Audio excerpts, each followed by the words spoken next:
Bismillahirrahmanirrahim. Assalamualaikum warahmatullahi wabarakatuh. Alhamdulillah, alhamdulillahirabbil alamin. Wa bihi nasta'in wa ala umuri dunya waddin.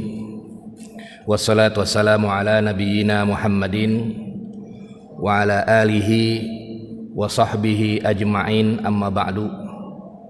Allahumma alimna ma yanfa'una wa zidna ilman. Yang saya hormati pengurus DKM Masjid JGC, jamaah sholat maghrib yang dirahmati oleh Allah Subhanahu wa Ta'ala. Pada maghrib kali ini kita akan melanjutkan kajian fikih tentang temanya adalah fikih jinayat, tentang bagaimana pandangan Islam atau bagaimana hukum tentang khamr dan apa had-hadnya, dan juga bagaimana penjelasan-penjelasan dari para ulama. Jamaah salat maghrib yang dirahmati oleh Allah Subhanahu wa Ta'ala, tentu sebagaimana kita ketahui bahwasanya ada di dalam hadis Nabi Muhammad SAW, khamr itu merupakan ummul khaba'is, yaitu pangkalnya atau pokoknya kejahatan-kejahatan. Jadi pokoknya atau pangkalnya kejahatan-kejahatan itu adanya di khamr. Bahkan Allah Subhanahu wa Ta'ala ketika mengharamkan khamr itu menjadi 3 tingkatan. Pertama adalah wala taqrabus sholata wa antum sukara, dan janganlah kamu mendekati sholat dan kamu dalam keadaan mabok. Karena biasanya di zaman jahiliyah sudah menjadi adat kebiasaan yang luar biasa. Jamuan tamu semua ada khamrnya semua, minuman kerasnya dan lain sebagainya, sehingga untuk mengharamkannya menjadi 3 tahapan. Pertama, ketika sholat jangan dekat khamr, kan nanti bacaannya bisa ngaco nanti. Qul ya ayyuhal kafirun la a'budu ma ta'budun wa la antum a'bidun, terus menerus kagak ada berhenti-berhentinya. Nah, sehingga wala taqrabus sholata wa antum sukara. Kemudian ketika iman sudah mulai menambah, turunlah ayat berikutnya di surat Al-Baqarah, bahwasanya tentang khamr dan perjudian. Yas'alunaka 'anil khamri wal maisir qul fihima ismun kabirun wa manafi'u linnas wa ismuhuma akbaru min naf'ihima. Mereka pada bertanya kepada kamu wahai Muhammad tentang masalah khamr dan perjudian, ya karena memang merajalela pada waktu itu. Ketahuilah bahwasanya memang ada manfaatnya juga dan banyak sekali madorotnya. Madorotnya lebih banyak daripada manfaatnya. Itu tahapan yang kedua. Ya. Kemudian yang ketiga, baru kemudian diharamkan secara total. Ketika keimanan sudah kuat, baru innamal khamru wal maisiru wal ansabu wal azlamu rijsun min amali syaiton fajtanibuhu la'allakum tuflihun. Hai orang-orang yang beriman, khamr itu, judi, mengadu nasib dan seterusnya itu merupakan perbuatan setan, maka hendaklah jauhkanlah diri dari tersebut. La'allakum tuflihun, agar kita semua mendapatkan kebahagiaan. Jadi 3 tahapan gitu. Bahkan khamr itu, sebelum kita masuk fikihnya, khamr itu Allah Subhanahu wa Ta'ala bukan hanya melaknat peminumnya. Dalam hadis Nabi Muhammad SAW riwayat Ibnu Majah dan Abu Daud dari Ibnu Umar, la'anallahu, kata Rasulullah SAW, la'anallahul khamra wa syaribaha wa saqiyaha wa ba'i'aha wa mubta'aha wa qasiraha wa mu'tasiraha wa hamilaha wal mahmulata ilaihi. Semuanya Allah melaknat khamr, orang yang meminumnya, orang yang menuangkannya saja, itu menuangin doang, penjualnya, pembelinya, orang yang meres anggurnya itu buat khamr, orang yang mengambil hasil perasannya juga, orang yang nganterin doang, tujuannya nganterin doang juga, dan orang yang minta diantarkan, itu semua dilaknat oleh Allah Subhanahu wa taala di hadis Abu Daud, Ibnu Majah, dan disahihkan oleh Imam Albani. Dan bahkan khamr itu, pencandu khamr itu disamakan dengan para penyembah berhala. Bayangkan di hadis riwayat Ibnu Majah dari Abu Hurairah, kata Rasulullah sallallahu alaihi wasallam, mudminul khamri ka'abidi wasanin. Pecandu khamr itu seperti penyembah berhala, candu ya, terus begitu. Bahkan di hadis Ibnu Majah, la yadkhulul jannata mudmiru khamrin, tidak akan masuk surga orang yang jadi pecandu khamr. Nah, kemudian di hadis yang terakhir adalah al khamru ummul khaba'is. Khamr itu merupakan induk berbagai macam kejahatan, kerusakan. Faman syaribaha lam tuqbal sholatuhu arba'ina yauman. Siapa yang meminumnya, sholatnya selama 40 hari tidak diterima. Wa in mata wa hiya fi batnihi mata maitatan jahiliyatan. Jika ia meninggal belum bertaubat, di perutnya itu ada khamr, maka dia matinya seperti mati orang jahiliyah. Ini hadis riwayat Tabrani, disahihkan oleh Imam Albani di silsilah al-hadis as-sahihah. Ini bahayanya jamaah sekalian. Kemudian jamaah sekalian yang dirahmati oleh Allah Subhanahu wa taala, apa definisi daripada khamr itu sendiri? Kita mulai masuk ke fikihnya. Apa yang dimaksud dengan khamr itu sendiri?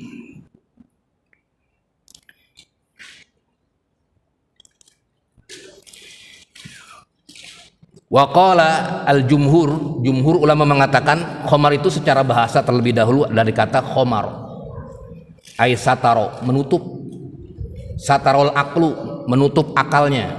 Jadi ketika orang meminum khamar, akalnya jadi tidak berfungsi,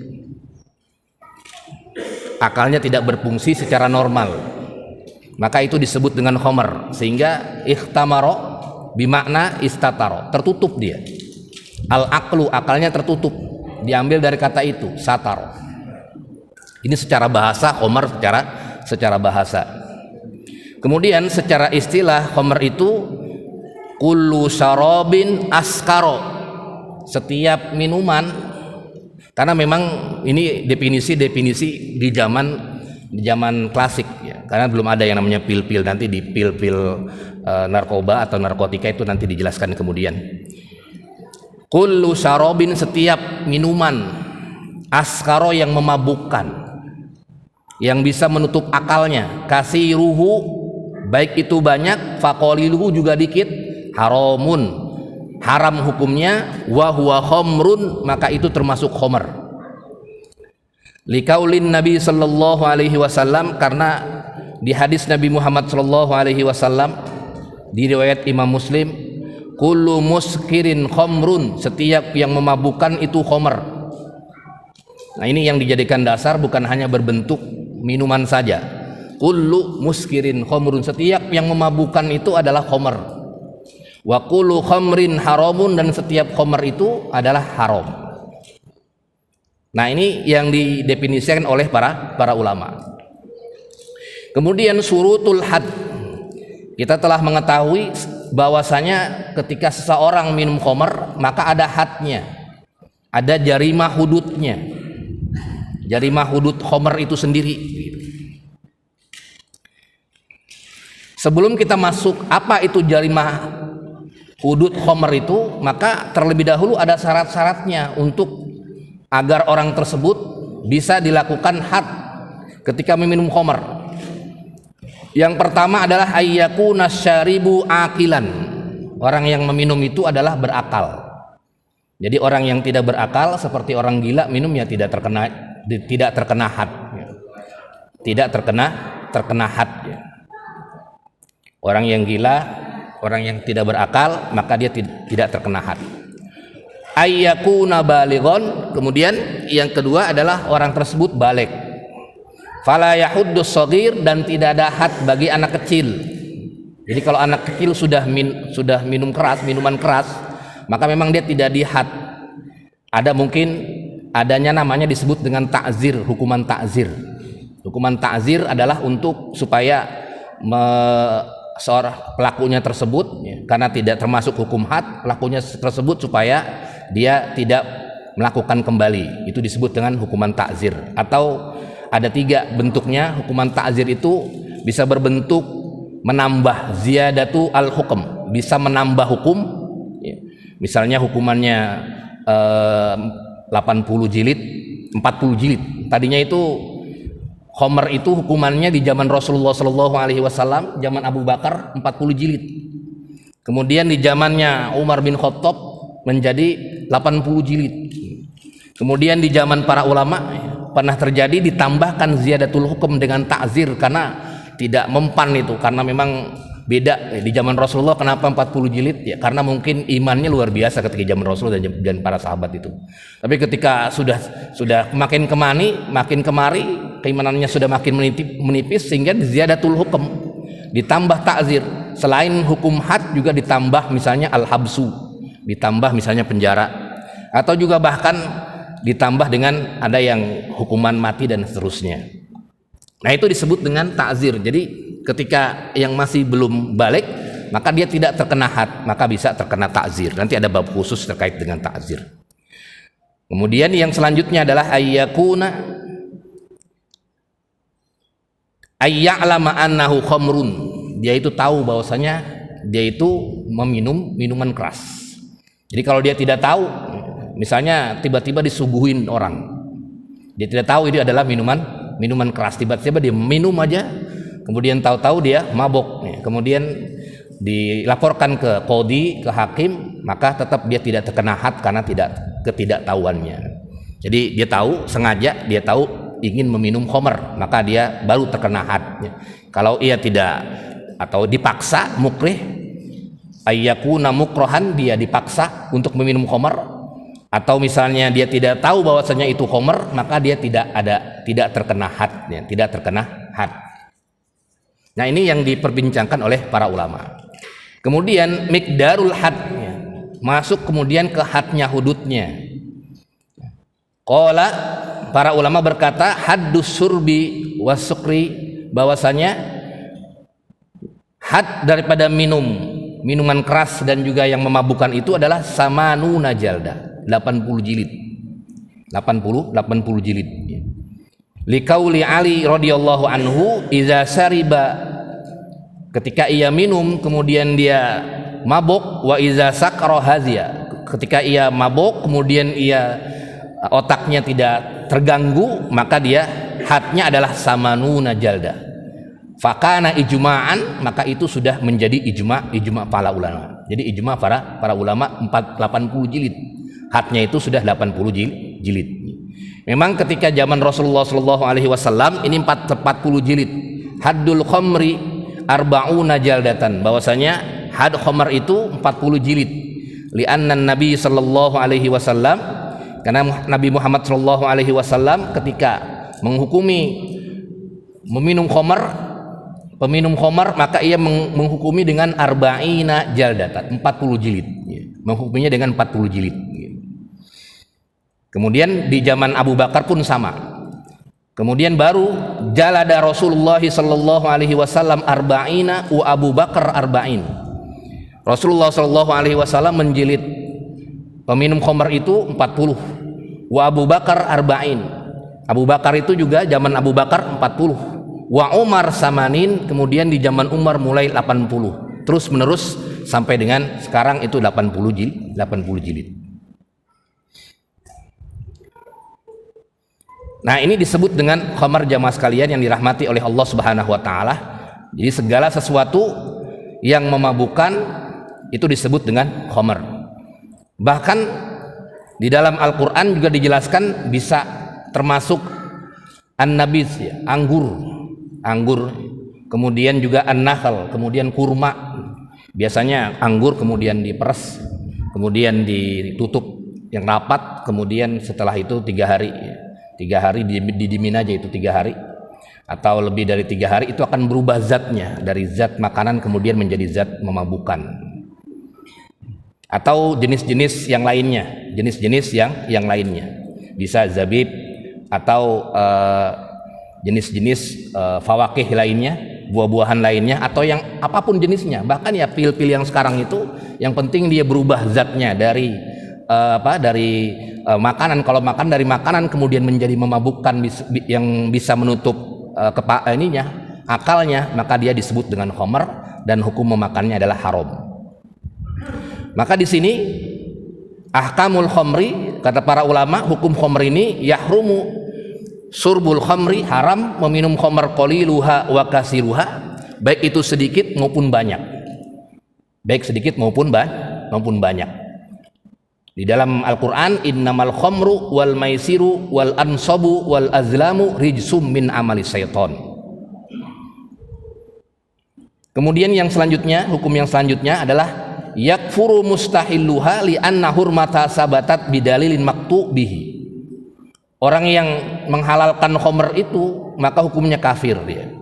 Karena mengharamkannya itu, haramnya khamr itu sudah sabatat, sudah tetap bidalilin maktu, dengan dalil yang qat'i. Tidak ada perbedaan pendapat para ulama terkait dengan pengharaman khamr. Sehingga orang yang menghalalkan khamr maka hukumnya kafir. Kemudian juga yahrumu alal muslim, ya, diharamkan bagi seorang muslim untuk memilikinya saja, kemudian menjadi sebab memilikinya, kemudian menjualnya, memberikannya, membawanya, itu semua adalah diharamkan semua. Karena termasuk dilaknat oleh Allah Subhanahu wa taala sebagaimana hadis yang telah disebutkan tadi. Kemudian innaha najisatun, bahwasanya minuman khamr itu, cairannya atau airnya itu yang khamr, mengandung khamr itu adalah najis. Bittifaqil ulama, menurut kesepakatan para ulama. Nanti masuk ke alkohol dan seterusnya. Innaha najisatun, bahwasanya khamr itu adalah najis. Kenapa? Karena berdasarkan ayat Al-Qur'an tadi, rijsun min amali syaiton fajtanibuhu la'allakum tuflihun. Rijsun itu dalam tafsir Ibnu Abbas bahwasanya rijsun bermakna najisun, dia adalah najis. Bahkan di hadis Nabi Muhammad SAW juga di sini dijelaskan tentang kenajisan daripada khamr itu sendiri. Hadis Abi Sa'labah, qala ya Rasulullah, inna bi ardi ahli kitabin afana'kula fi aniyatihim, qala in wajadtum ghairaha fala ta'kulu fiha wa illam tajidu fagsiluha wa kulu fiha. Ya Rasulullah, sesungguhnya kami itu berada di tanah atau di negeri yang kebanyakan orang-orang yang bukan penduduk muslim, yang kebanyakan piring-piringnya itu mengandung khamr dan lain sebagainya tempatnya. Kemudian qala in wajadtum ghairaha, jika kamu menemukan yang lain maka cari yang lain. Tapi kalau tidak menemukan, kemudian kamu tahu bahwasanya itu adalah bekas khamr itu sendiri, fagsiluha, maka basuhlah atau cucilah tempat tersebut. Nah, ini yang di dalam hadis Nabi Muhammad SAW. Bahkan juga di hadis yang lain banyak di riwayat Abu Daud, inna nujawiru ahlal kitab wa hum yatbakhuna fi kudurihim al-khinzir wa yasrabuna fi aniyatihim al-khamr. Kami itu berdekatan dengan ahlul kitab, berseberangan atau berdekatan, yang kebanyakan mayoritas bukan muslim. Wa hum yatbakhuna fi kudurihim al-khinzir, mereka memasak, masakannya biasanya daging babi. Wa yasrabuna fi aniyatihim, dan bahkan mereka minum di tempat minumnya itu khamr. Faqala Rasulullah sallallahu alaihi wasallam, in wajadtum ghairaha, jika kamu menemukan misalnya bukan khinzir atau bukan khamr, maka silakan makan. Ya, misalnya ia sedang makan apa, bukan babi atau bukan khamr, maka silakan fakulu fiha wasrabu, silakan minum jus, misalnya dikasih jus dan lain sebagainya. Fa illam tajigu ghairaha, maka kalau misalnya kamu tidak menemukan atau tidak tahu bahwasanya itu adalah tempatnya aniyatihim al khamr, tempatnya itu adalah bekas minum khamr, fagsiluha bil ma, maka cucilah dengan air ya. Kemudian kamu wakulu, kemudian baru makanlah. Jadi kalau sudah bersih baru dia kemudian dimakan. Jadi kalau misalnya ada najis itu adalah termasuk khamar itu sendiri, innaha najisatun, dia termasuk najis. Kemudian jamaah sekalian yang dirahmati oleh Allah Subhanahu wa taala, juga sama, yahuddu syaribuha qalilan au kasiron. Meminumnya itu dihat, baik itu sedikit maupun banyak. Liqaulihi alaihi salatu wassalam, ma askaro kasiruhu faqaliluhu haramun. Yang memabukkan itu baik itu dia banyak atau sedikit itu haram. Wali ijma'is sahabah, dan juga terdapat ijma' para sahabat ya, terdapat ijma' para sahabat. Kemudian kaidah berikutnya, iza takhallalat al-khamru binafsiha, jika khamar itu dia sudah tidak, namanya terfragmentasi, namanya sudah berubah dari khamar kemudian menjadi cuka dengan sendirinya, bukan faktor yang lain, yahillu surbul khamr, maka dia bisa menjadi halal minuman tersebut berubah menjadi cuka. Liqaulihi sallallahu alaihi wasallam, nikmal idamu alkhul, sebaik-baiknya makanan atau sebaik-baiknya bumbu masakan alkhil, yaitu cuka. Jadi dia kalau misalnya khamar kemudian dia berubah sendiri menjadi cuka, maka dia sudah menjadi halal kembali. Itu biasanya ada dalam bahasa kimianya, ada ininya, berubah dari zat makanan, ada kodenya, kemudian berubah menjadi zat memabukkan, kemudian juga berubah lagi menjadi zat asam dan seterusnya. Sehingga di sini dikatakan dan kaidahnya, iza sorot al khamru khillan, apabila khamar itu menjadi cuka, yutahhiru, maka dia menjadi suci, ma yujawiruha minal ina, menjadi suci dengan sendirinya. Nah, ini yang diperbincangkan oleh para ulama. Kemudian jamaah sekalian yang dirahmati oleh Allah Subhanahu wa taala, kemudian kita lihat di fatwa Majelis Ulama Indonesia ini terkait dengan minuman yang mengandung alkohol ini di tahun 2018, namanya disebut dengan produk makanan dan minuman yang mengandung alkohol. Itu sudah ada fatwanya, di fatwa Majelis Ulama Indonesia terkait dengan produk makanan dan minuman yang mengandung alkohol, Nah, kemudian sebelum masuk ke situ, kemudian ada bahasan di fatwa MUI terkait dengan narkoba. Hukuman bagi orang yang menggunakan narkoba. Narkoba itu sama. Di fatwa MUI dijelaskan di tahun 2014. Jadi dia sama, narkoba itu sejenis khamar juga. Bahwasanya yang dimaksud dengan narkoba ini di keputusannya adalah narkoba itu sama jenisnya seperti khamar. Memutuskan nih bahasanya di sini, memutuskan bahwasanya hukuman bagi narkoba itu sama seperti khamar, ada hadnya sama ya. Hadnya yang sudah disebutkan itu had jenis hukuman atas tindakan pidana yang bentuk dan kadarnya sudah ditetapkan oleh nas, yaitu 80 jilid.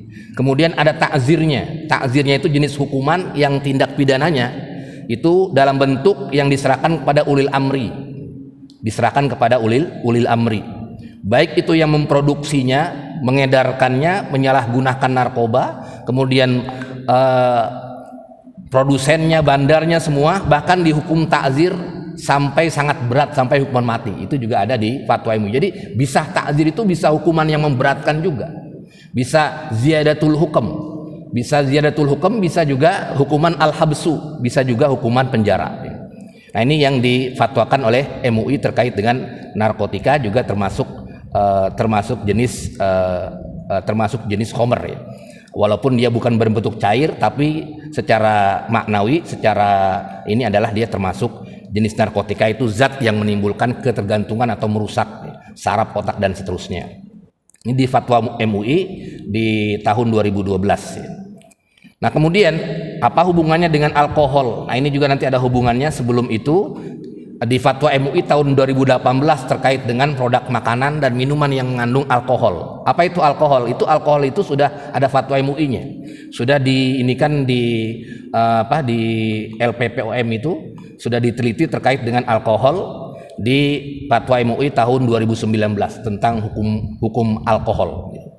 Nah, kita lihat sama, ini menimbangnya sama. Al-Qur'annya yas'alunaka 'anil khamri wal maisir, tentang masalah khamr semua, hadisnya tentang masalah khamr semua.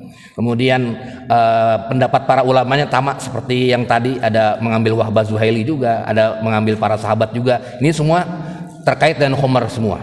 Nah, kemudian di sini memutuskannya, kita lihat terkait dengan alkohol. Ini yang paling penting adalah memutuskannya. Nah, ini di LPPOM MUI dalam rapatnya itu memang dibagi menjadi dua. Ada alkohol yang ada disebut dengan pertama, ketentuan hukumnya meminum minuman alkohol sebagaimana maksud itu adalah hukumnya haram. Ini yang pertama. Khamr sebagaimana dimaksud dalam ketentuan itu adalah hukumnya najis. Jadi khamr, alkohol itu hukumnya haram di fatwa tersebut. Kemudian alkohol sebagaimana yang dimaksud dalam ketentuan umum yang berasal dari khamr. Jadi alkohol itu ada dua. Ada alkohol, ini menurut fatwa MUI ya. Ada alkohol yang terbuat dari khamr, itu hukumnya najis. Jadi alkohol yang terbuat dari khamr itu hukumnya najis. Sedangkan alkohol yang tidak terbuat dari khamr itu tidak najis. Itu nanti ada ada penelitiannya di LPPOM. Kemudian minuman beralkohol adalah najis jika alkohol berasal dari khamr. Dan minuman beralkohol najis juga haram tentu. Dan minuman beralkohol tidak najis jika alkohol berasal bukan dari khamr. Bukan dari khamr. Jadi ada alkohol yang dari khamr, juga ada alkohol yang bukan dari khamr.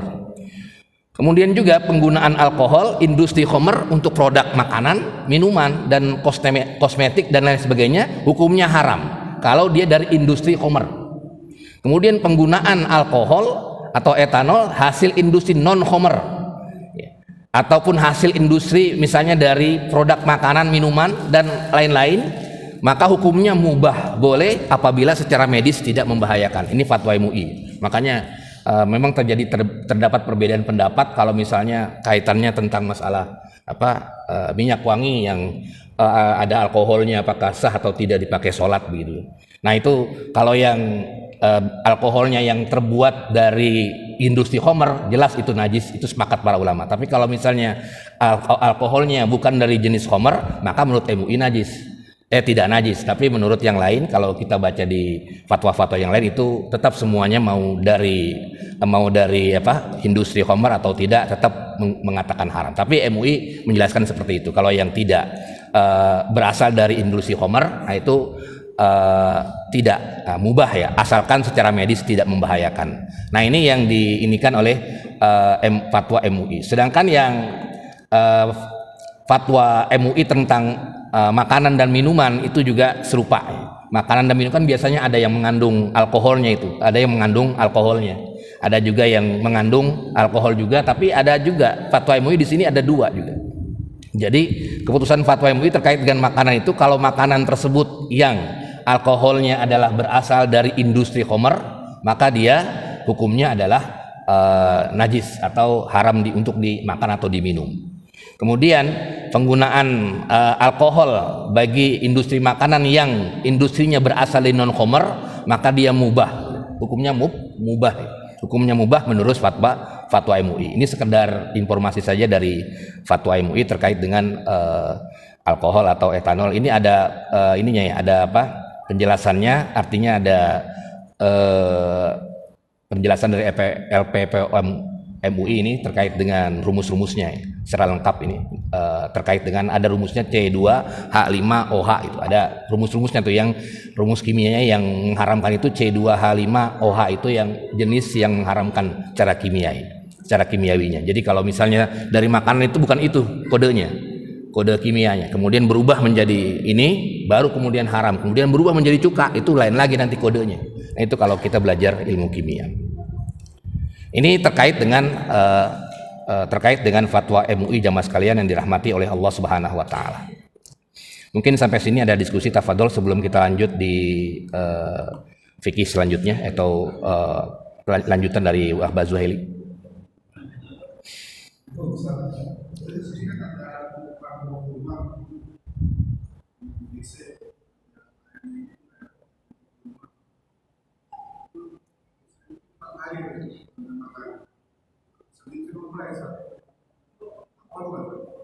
Kenapa?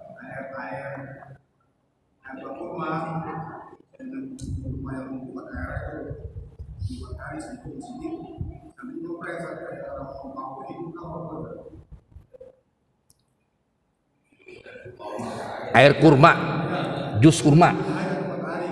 Udah ini 4 hari.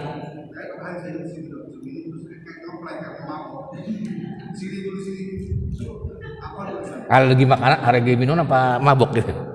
Jadi itu biasanya kalau minuman itu ada ininya ya, expirednya itu.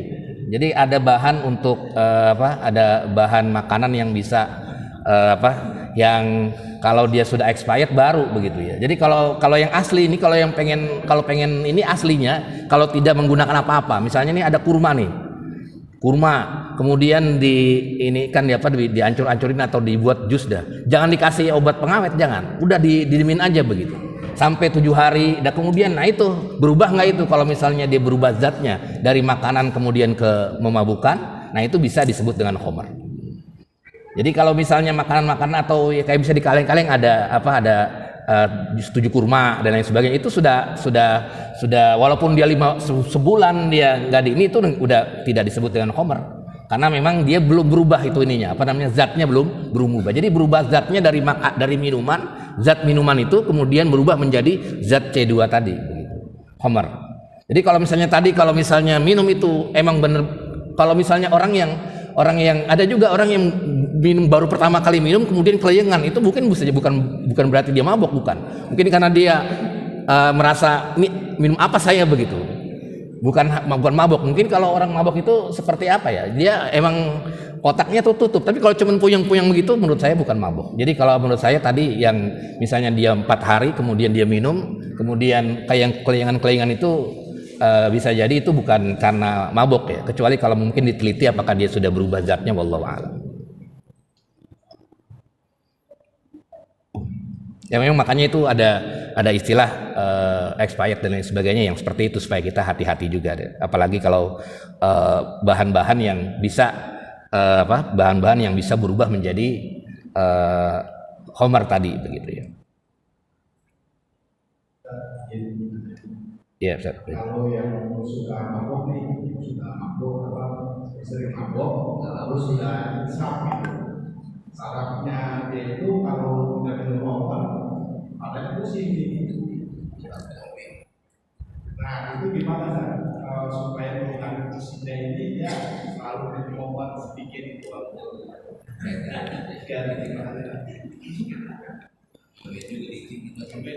ya. Bagaimanapun juga Islam itu luar biasa ya, rahmatan lil alamin. Dosa apapun termasuk minum khamr, kalau dia sudah bertaubat taubatan nasuha itu akan diampuni oleh Allah Subhanahu wa taala. Yang penting sebelum roh dicabut nyawanya oleh Allah Subhanahu wa taala. Mau mantan pemabok, mau misalnya apapun, tetap aja kalau dia bertaubat pada Allah Subhanahu wa taala, taubatan nasuha, taubat yang tidak akan diulanginya lagi begitu. Tidak diulangi lagi dia. Kalau misalnya taubatnya taubat yang cuman sekedar taubat saja, nanti besoknya ngulangi lagi kayak tadi, misalnya nyoba lagi, kalau nggak kuat nyoba lagi, itu bukan taubat beneran itu. Tapi yang taubat beneran itu adalah taubatan nasuha, itu dia sudah benar-benar meninggalkan khamr, mengkaji bahkan membuka kitab-kitab kajian-kajian fikih, kajian-kajian Islam tentang masalah bahaya dosanya khamr begitu kan. Tadi dilaknat oleh Allah, kemudian luar biasa nanti ada ancaman-ancaman neraka lainnya. Maka kemudian kalau sudah begitu dia akan kuat imannya itu. Kuat imannya, kemudian dia tidak akan istilahnya kalau bahasa tadi misalnya kalau nggak minum khamr bagaimana gitu, nggak akan merasakan begitu. Itu hanya perasaan yang dihinggapi oleh setan kalau menurut saya. Jadi lebih baik tetap dia mendekatkan diri kepada Allah Subhanahu wa taala, ya minum biasa aja, minum kopi juga kan halal kopi itu. Kopi atau susu atau apapun sebagai pengganti daripada khamr itu sendiri gitu, sebagai pengganti daripada khamr. Jadi tidak ada istilahnya boleh dikit-dikit boleh begitu, tidak ada. Jadi tetap qaliluhu wa kasiruhu haramun, tetap sedikit atau banyak itu tetap haram. Sedikit atau banyak dia tetap haram. Tidak ada misalnya yang banyak itu haram, yang sedikit tidak gitu. Tetap dia sedikit atau banyak itu adalah haram. Kecuali darurat, itu lain lagi bahasanya. Kalau darurat itu lain lagi bahasanya. Kalau itu kan semua yang haram pun kalau dalam keadaan darurat ya tidak masalah. Tapi seperti kenapa? Kalau apa? Boleh nggak memabukkan ya? Tapi dia itu zatnya memabukkan, bukan berarti dianya itu nggak mabuk. Jadi yang nggak boleh itu bukannya dianya kalau nggak mabuk dia nggak apa misalnya saya minum sedikit nggak mabuk kok, dikit aja nih secangkir nggak mabuk, bukan itunya. Tapi minumannya sudah haram. Minumannya sudah haram. Bukan misalnya yang haram itu kalau dia mabuk, bukan. Yang haram itu adalah minuman tersebut sudah menjadi minuman yang haram. Walaupun dia sedikit atau banyak atau apapun, walaupun dia banyak nggak memabukkan, tetap aja dia jatuh dalam syaribul khamr, jatuh dalam minum khamr. Walaupun dia misalnya kuat dia, karena memang dia pecandu, cuman segelas mah nggak apa-apa. Bahkan ada yang sebotol nggak mabuk dia, karena udah biasa begitu. Apakah dia disebut dengan tidak haram ya? Tetap dia haram, karena yang haram itu bukannya dia mabuk atau tidaknya, tapi minuman tersebut memabukkan atau tidak. Kalau minuman tersebut memabukkan bisa bisa menutup ini kita, otak kita, maka dia termasuk haram. Maka dia termasuk haram.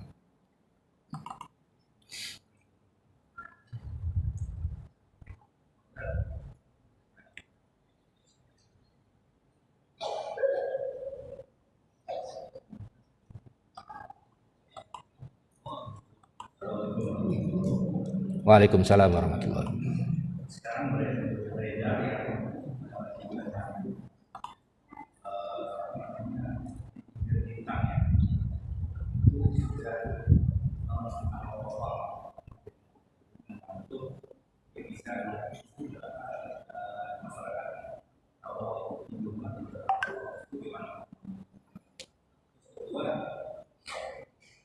masyarakat itu kan yang ini kan orang berpikir minyak wangi itu dengan alkohol Nggak boleh. ya boleh. Ini kan banyak orang yang pakai Alkohol.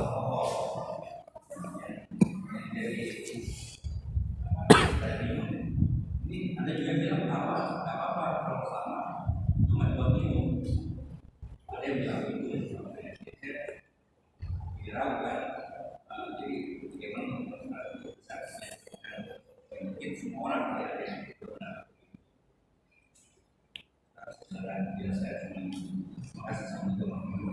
Waalaikumsalam warahmatullahi wabarakatuh. Yang kedua dulu terkait dengan minyak wangi. Memang kalau minyak wangi yang nggak beralkohol ya bagus itu dipakai gitu ya. Minyak wangi yang nggak mengandung alkoholnya. Nah, itu berarti terlepas dari perbedaan pendapat para ulama kalau yang seperti itu. Jadi ada minyak wangi yang benar-benar tidak ada alkoholnya, itu berarti terlepas dari perbedaan pendapat para ulama. Nah kemudian bagaimana minyak wangi yang beralkohol? Tadi ada pernyataan kalau diminum haram, kalau dipakai nggak apa-apa gitu. Itu kenapa? Karena tadi sepakat para ulama kalau misalnya dia alkohol yang dibuat dari khamr, yang terbuat dari khamr, itu najis dia. Nah kalau misalnya sholat pakai yang najis, yang ada najisnya, maka sholatnya tidak sah kan gitu. Kan sholat itu kan kalau misalnya syarat sholat itu harus terbebas atau bersih dari najis, baik pakaiannya, tempatnya, dan lain sebagainya. Maka bagi yang mengatakan bahwasanya ini kalau ada alkoholnya, ini namanya nanti ada najisnya, maka jangan dipakai sholat begitu. Makanya tadi ada yang pernyataan seperti itu kan begitu. Nah kemudian muncullah tadi fatwa MUI terkait dengan alkohol yang dibuat bukan dari pabriknya khamr begitu ya, bukan dari industri khamr tapi industri tumbuh-tumbuhan atau industri kimiawi. Nah itu yang menjadi dasar bahwasanya ada sebagian ulama yang mengatakan bahwasanya itu alkohol yang jenis tersebut boleh dipakai dalam minyak wangi begitu. Jadi memang kalau yang urusan minyak wangi pakai alkohol itu memang terjadi perbedaan pendapat para ulama di masalah kontemporer itu. Ada yang mengatakan tetap mengharamkan mutlak yang ada alkoholnya. Yang kedua adalah ya terjadi yang apa? Kalau yang sepakat ya itu alkohol yang mengandung dibuat dari industri khamar ya jelas dia karena najis ya sudah nggak boleh dipakai itu nanti dipakai sholat juga nggak boleh begitu. Tapi kalau dibuat dari industri yang non khamar maka tadi ada sebagian yang membolehkan itu gitu. Ya, silakan dicari itu ada juga yang membolehkan seperti itu. Tapi ya untuk keluar dari perbedaan pendapat yang minyak wangi yang non alkohol tadi itu memang khorijun minal khilaf, memang keluar dari perbedaan pendapat para ulama tadi. Kemudian tadi yang pertama kalau tidak salah minuman bir nol alkohol ada gitu. Tapi dia memabukkan nggak? Bukan alkoholnya, tapi memabukkan tidak. Itu masalahnya. Kalau misalnya itu kalau cuman strategi saja kan itu beda ya. Supaya orang minum kan bisa jadi ya botolnya saja bintang bir bintang tapi atau bir apalah gitu. Botolnya cuman minumannya air biasa nggak apa-apa itu kalau gitu. Nah, itu yang penting itu memabukkan atau tidak tuh jadinya. Memabukkan atau tidak. Kalau misalnya tidak memabukkan, ya mau mereknya apapun bentuknya kalau tidak memabukkan ya tidak. Itu kuncinya adalah memabukkan atau tidak jenis itu. Bukan masalah merek atau bukan masalah apapun. Kalau itu memproduksi minuman yang memabukkan, maka dia termasuk yang diharamkan. Jadi kalau misalnya minuman tersebut tidak memabukkan ya tidak memabukkan. Tapi kalau misalnya minuman tersebut adalah memabukkan ya memabukkan begitu. Coba dicari ada yang minuman yang 0% begitu alkohol apakah dia memabukkan atau tidak. Nah itu mabuk atau tidak itu kan dilihat dari zatnya dari zatnya. Kalau saya pikir sih kalau minuman 0% alkohol apa bisa disebut dengan khamr? Karena kan itu kan yang mengandung zat khamrnya begitu. Wallahu alam tapi ya. Coba dicek dulu yang jelas pokoknya yang intinya yang mizannya itu timbangannya adalah yang penting minuman tersebut mau depannya jus lah apalah yang penting memabukkan. Dia minum langsung dia otaknya udah langsung mau ngomong apa dipukul-pukul juga nggak berasa begitu. Makanya ada di sini ada fatwa ada fatwa MUI juga terkait dengan medis itu boleh juga digunakan buat medis. Itu karena dalam keadaan darurat. Seperti ya tahu sendiri kalau medis dulu kan di zaman dulu tidak ada yang namanya black-blackan. Ya sakit lah orang di black pasti mati juga gitu. Tapi sekarang dengan menggunakan itu ya bisa ya di black, dibedah ininya, dibuka ininya, ususnya segala macam nggak berasa apa-apa begitu. Kenapa ya? Karena itu mengandung itu. Kita disuntik obat obat terlarang itu ya buat tubuh kita karena industri medis itu ada di Undang-Undang Narkotika tahun 2022 itu ya. Ada 3 golongan itu, ada narkotika golongan 1, golongan 2, golongan 3. Nah, golongan 1 itu kalau kita baca itu adalah industri buat medis gitu. Buat medis ya, yang buat kayak operasi dan lain sebagainya. Nah, itu dia makanya tidak di ini enggak berasa. Makanya orang kalau udah disuntik begitu tahu-tahu bayangannya apa aja di otaknya begitu. Apa aja di otaknya. Nah, seperti itu. Jadi kalau yang tadi yang pertama itu yang penting jenisnya memabukkan atau tidak, bukan 0%-nya atau apa, yang penting memabukkan atau tidak. Tapi kalau yang itu saya pikir kalau 0% itu ya nggak ada zat memabukkannya kalau yang 0% itu. Tapi lihat dulu apakah itu benar atau tidak, wallahu alam. Jangan-jangan cuman ini saja. Ada lagi jamaah sekalian yang dirahmati oleh Allah Subhanahu wa taala.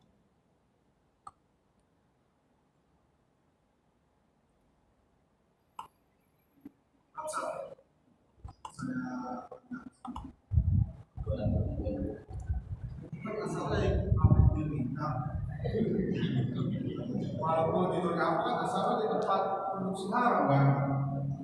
Tapi walaupun kayak pembodohan atau penipuan itu cuma style marketingan gitu kan. Itu pabriknya haram itu siapa ini rasa. Iya, yang penting jenis miras itu memang haram. Iya betul. Tapi jemaah sekalian, sedikit lagi ini terkait dengan isbatu sorbil khamri wa nahwiha. Ittafaqo jumhuril fuqaha, para ulama sepakat bahwasanya orang yang meminum khamr itu yasbutu bisahadati rajulaini muslimain. Jadi ketika ia mengadukan kepada hakim, dia harus ada 2 orang saksi. 2 orang saksi yang adil yang mengatakan bahwasanya dia itu mabuk. Baru bisa dihukum had. Bisa dihukumin had oleh hakim, diputusin oleh hakim. Harus ada saksi dua. Au bil ikror, atau memang dia mengaku sendiri bahwasanya dia mabuk, itu bisa juga. Jadi bisa dua, bisa dengan syahadati rajulaini, dua orang saksi, dia langsung membawa itu orang tersebut saksinya mengadu kepada hakim, dia bisa saksi dua orang saksi yang adil. Kemudian yang kedua adalah bil ikror marrotan wahidatan, dengan mengaku sendiri bahwasanya dia memabuk, dia mabuk.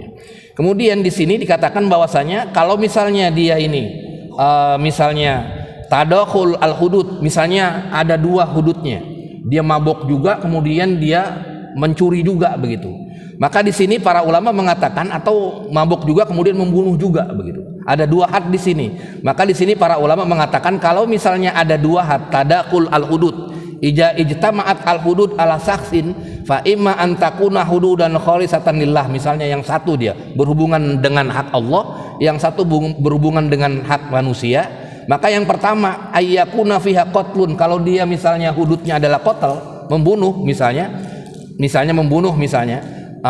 dia mabuk kemudian membunuh begitu, maka di sini faqalal jumhur ulama mengatakan bahwasanya fayaktulus saksu, maka dia dibunuh, dikisos. Kemudian yaskutu sairul hudud, maka yang lain hududnya tidak dilaksanakan kalau memang dia berkumpul dalam satu hudud, yaitu hududnya hudud kisos. Tapi kalau misalnya hududnya bukan hudud kisos, misalnya bukan hudud qatl, misalnya mencuri, atau misalnya mencuri dengan mabuk, misalnya dia mabuk juga mencuri juga, lagi mabuk kemudian mencuri juga begitu, maka pastikan dia ada dua, atau misalnya dia mabuk juga kemudian berzinah juga misalnya begitu. Kalau zina kan 100 kali jilid, mi'atu jaldah, kemudian memabuk itu 80 jilid. Bagaimana hukumnya di sini? Karena itu adalah hubungannya antara manusia dengan manusia, maka indal jumhur, maka menurut pendapat jumhur ulama adalah dia dipisah. Jadi 80 tetap 80, 100 juga tetap 100. Hududnya 100 buat pencurian, buat berzina, kemudian 80 buat mabuk itu sendiri. Nah, ini yang diperbincangkan oleh para ulama. Kemudian yang sangat terakhir yaitu isqatul hudud bit taubah. Bahwasanya hudud itu dalam kasus khomer atau kasus zina atau kasus pencurian, fala yasqutul had, tidak ada gugur itu had. Jadi dia udah bertaubat kemudian gak jadi ke hakim, itu tidak, tetap dilaksanakan hadnya walaupun sudah bertaubat, karena bertaubat itu adalah urusannya dengan Allah Subhanahu wa ta'ala. Kalau urusan al-adami, urusan dengan manusia, urusan dengan hak Adam, tetap dia dijalankan hududullah, yaitu hak-hak hamba, yaitu berupa tadi jilid 100 kali, 80 kali dan lain sebagainya. Mudah-mudahan bermanfaat jamaah sekalian terkait dengan jarima syaribul khamar, pidana minum khamar, dan mudah-mudahan kita terhindar dari perbuatan-perbuatan tersebut. Amin ya rabbal alamin. Sama-sama kita akhiri kajian kita dengan membaca doa kafaratul majlis. Subhanakallahumma asyhadu an la ilaha illa anta astaghfiruka wa atubu ilaik. Assalamualaikum warahmatullahi wabarakatuh.